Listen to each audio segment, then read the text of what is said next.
Hallelujah, Hallelujah, Hallelujah, Hallelujah. Si Kristo ay nagtagumpay, nalupig ang kamatayan, nagniningning ang pagkabuhay. Hallelujah, Hallelujah, Hallelujah, Hallelujah.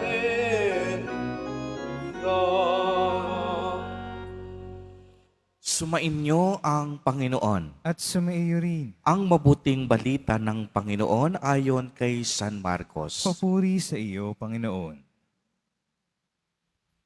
Noong panahong iyon, isa sa mga eskriba ay lumapit kay Jesus at nagtanong, "Alin pong utos ang pinakamahalaga?"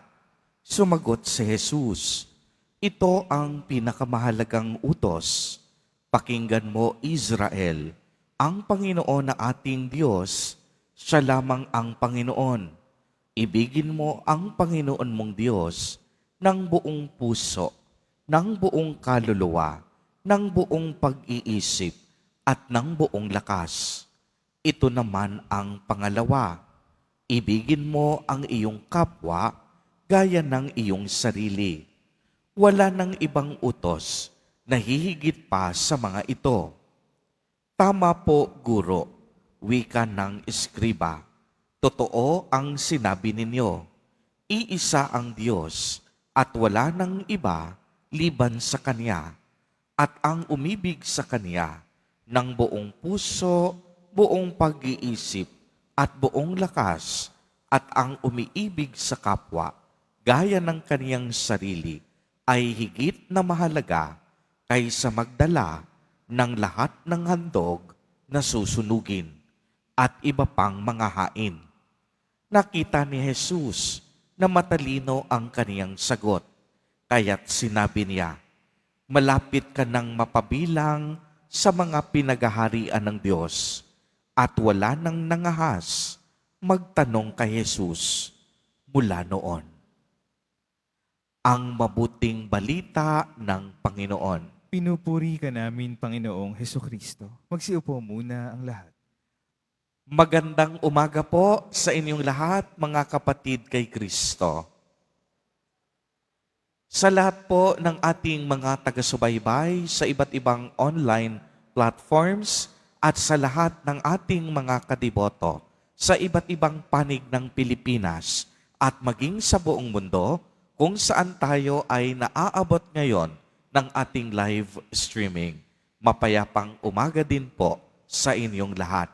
Purihin at dakilain natin ang ating Panginoon, ang mahal na poong Jesus Nazareno. Mga kapatid kay Kristo at mga kadiboto, malugod po namin kayong tinatanggap sa Basilica Minor at Pambansang Dambana ni Jesus Nazareno. Ang atin pong ebanghelyo sa araw na ito ay sumasalamin sa una at pinakamahalagang kautusan, ang kautusan ng pagmamahal.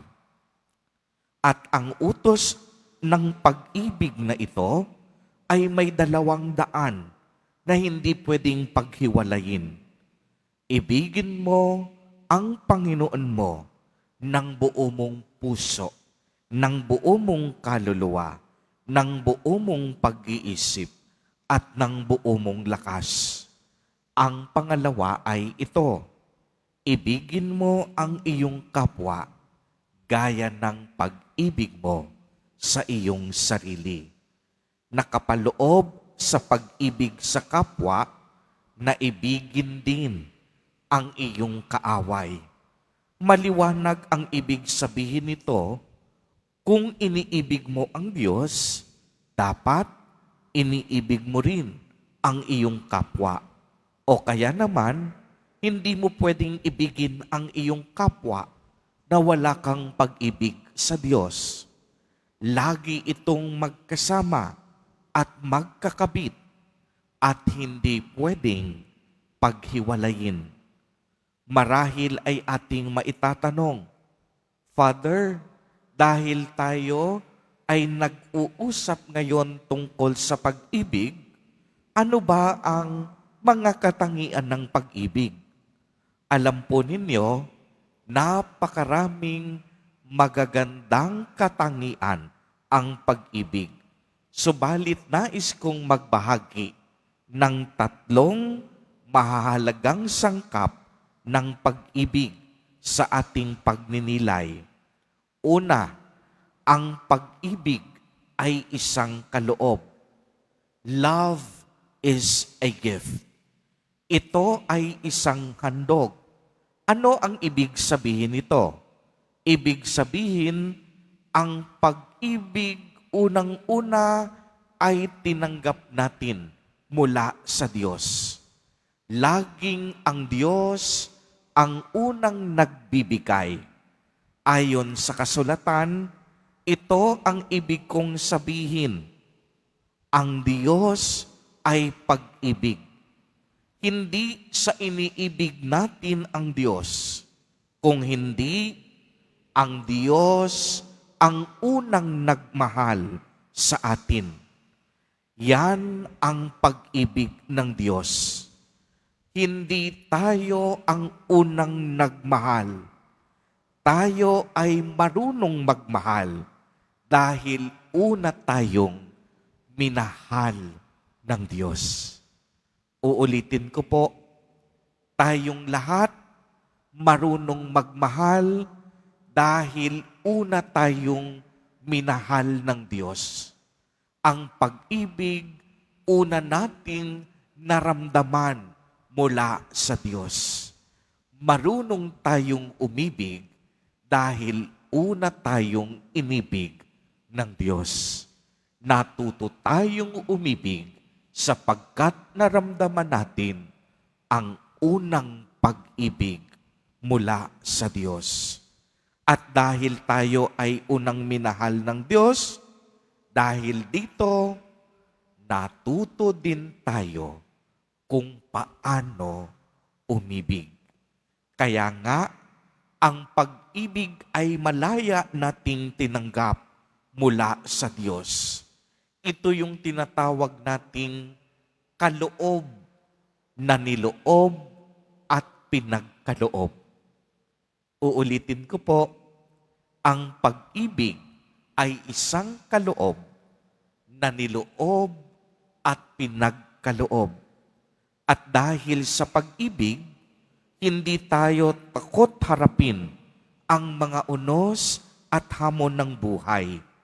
Matatag ang loob natin dahil alam natin na tayo ay iniibig ng Diyos at alam natin ang pag-ibig ng Diyos kailanman hindi tayo pababayaan. Ikalawa, ang pag-ibig ay mapagparaya. At ang pinakamagandang halimbawa dito ay ang pagpaparayang pagmamahal ng ating Nuestro Padre Jesus Nazareno. Wala siyang itinira para sa kaniyang sarili. Wasto at buong-buo niyang inihandog ang kaniyang buhay para sa atin. Bakit? Sapagkat lahat tayo minamahal ni Jesus Nazareno. Inialay niya ang lahat-lahat para sa ikatutubos ng ating kasalanan. Mga kapatid, ito ang tunay na pag-ibig na ihandog at ibuhos ang iyong sarili para sa iyong iniibig. At ikatlo, ang tunay na pag-ibig nananaig sa lahat. Ang tunay na pag-ibig nagtatagal dahil ang pag-ibig na tunay walang katapusan. Ang Kristiyanong pag-ibig hindi lang yumayakap sa mga bagay na kaakit-akit, kung hindi maging sa mga hindi kaakit-akit tulad ng ating mga kaaway at ng mga taong nakasakit sa ating damdamin. Marunong tayong magparaya at magpatawad. Kaya nga, kung ang isang tao ay tunay na umiibig, madali sa kanya ang magpatawad at magparaya. Mga kapatid kay Kristo, sa pagpapatuloy ng ating banal na Eucharistia, tayong lahat nawa ay matutong tunay na umibig sa kadahilanang si Jesus Nazareno ay pag-ibig. Amen. Amen. Purihin at dakilain natin ang ating Panginoon, ang mahal na poong Jesus Nazareno.